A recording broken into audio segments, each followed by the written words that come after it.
আজকে এখানে বানাবো পনির বাহারি। তার জন্য আমি 400 গ্রাম মতো পনির নিয়ে নিয়েছি এবং সেগুলোকে চৌকো করে কেটে নিয়েছি। এবার পনিরগুলোকে আমি নুন হলুদ দিয়ে তেলে একটু ভেজে নেব। এখানে পনিরটা করার জন্য আমি দুটো মাঝারি সাইজের আলু পনিরের সাইজে করে কেটে নিয়েছি এবং দুটো টমেটো নিয়েছি, ক্যাপসিকাম নিয়েছি, একটু আদা আর 4টে পাকা লঙ্কা নিয়েছি, শুকনো না। আমি একটু ঝাল কম দেব যাতে লুচির সাথে ভালো লাগে বা পরোটার সাথেও খেতে পারেন। আমার এখানে কড়াইটা গরম হয়ে গেছে। এবার আমি এখানে তেল দিয়ে দেব।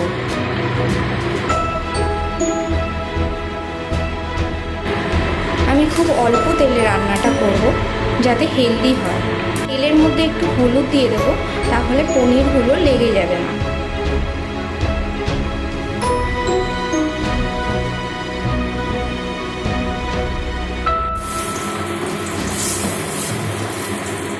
এখানে সব পনিরগুলো দেয়া হয়ে গেছে। এবার অল্প করে ভেজে নেব। ভাজা হতে হতে আমি মশলাটা তৈরি করে নেব। মশলাটা তৈরির জন্য আমি এখানে টমেটোগুলো, আদা আর লঙ্কা দিয়ে একটা পেস্ট বানিয়ে নেব। আমি এখানে সব পনিরগুলো একবার করে উল্টে নিয়েছি। আবার ওই পিঠটা ভেজে নেব। আমার পনিরগুলো ভাজা হয়ে গেছে। এবার আমি তুলে নেব।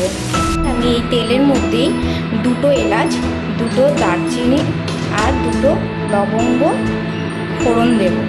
তার সাথে দেবো একটা তেজপাতা আর একটু সাদা জিরে।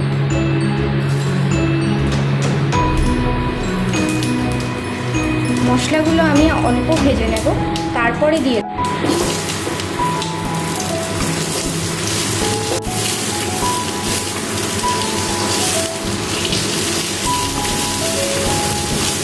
আলুগুলো আমি একটু ভালো করে ভেজে নেব।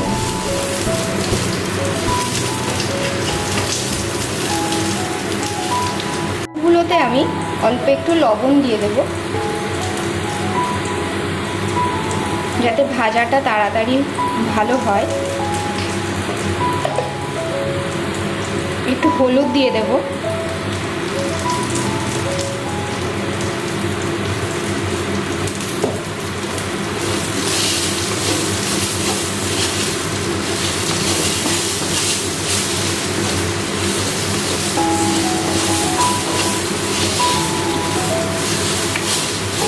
এখানে আমার মশলাটা তৈরি। এবার এই মশলাটা দিয়ে কষিয়ে নেব।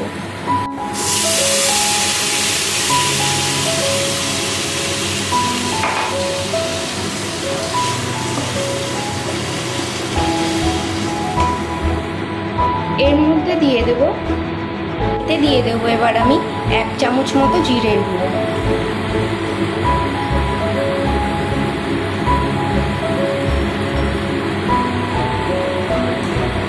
এবার মশলাটাকে আমি ভালো করে কষিয়ে নেব। আমার মশলাটা কষানো হয়ে গেছে। এবার আমি এতে দিয়ে দেব 1 চামচ চিনি।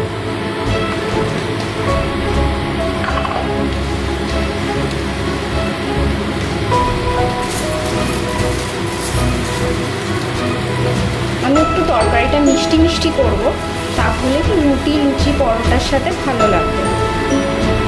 আর এই সময় আমি দিয়ে দেবো ক্যাপসিকাম।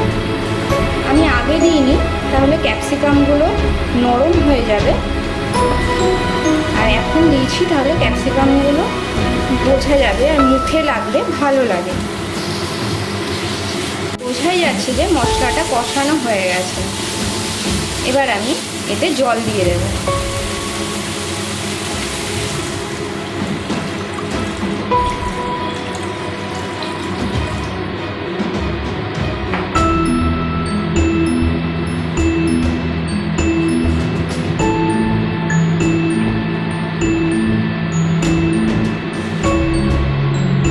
আলুগুলো আমি সেদ্ধ হতে দেব।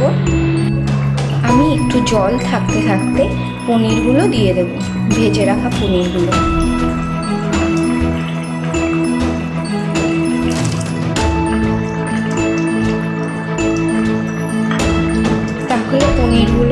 নুন মিষ্টিটা ঢুকবে আর নরমও হবে। আমি এটা একটু শুকনো শুকনো করব।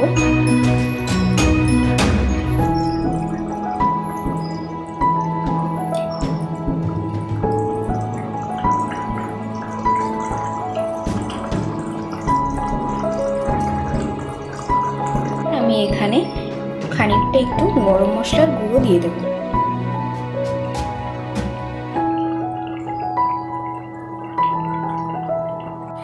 আমার রান্নাটা হয়ে এসছে, এবার আমি এটা 5 মিনিটের জন্য রেস্টে রেখে দেব।